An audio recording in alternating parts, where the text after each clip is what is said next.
हवा के साचल बेटी हो दुलारी बेटी फुलवा नियन सुकुआर।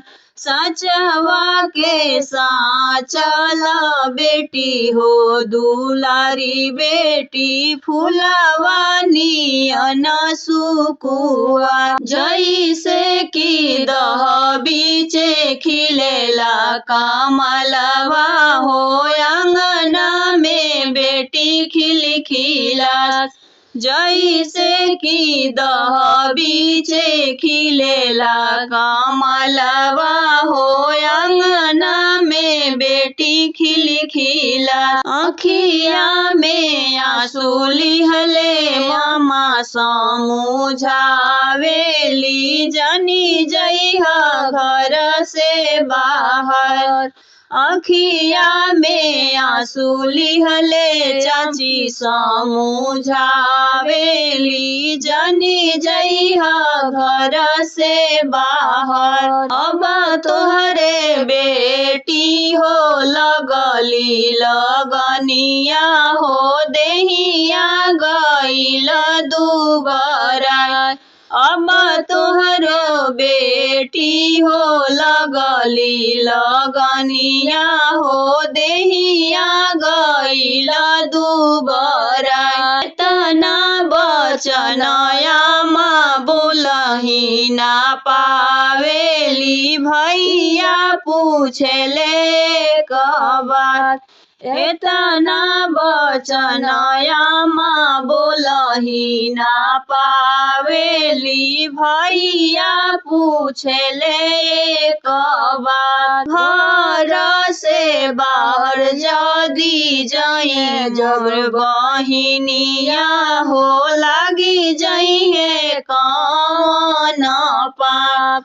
घर से बाहर जब जाइए मोर बहिनिया हो लागी जइहे कौन पाप। घर से बाहर जइहे बाग बगीचा हो बगिया में अइहे दामाद। घर से बाहर जइहे बाग बगीचा हो बगिया में अइहे दामाद। अथवा पकड़ी हो डोली बैठइहे हो ले जइहे उहो ससुराल। हाथवा पकड़ी डोली बैठइहे हो ले जइहे उहो ससुराल। एतना बचन बेटी सुनही ना पावेली मामा के दिहे समझाए। एतना बचन बेटी सुनही ना पावेली आमा के दिहली समझाए। बागा नाही जइबो बगैचा नाही जइबो हो नाही जइबो घर से दुआर। बागा नाही जइबो बगैचा नाही जइबो हो नाही जइबो घर से दुआर। हम त खेलब आमा तोहरे आचरवा हो कैसे ले जइहे दामाद।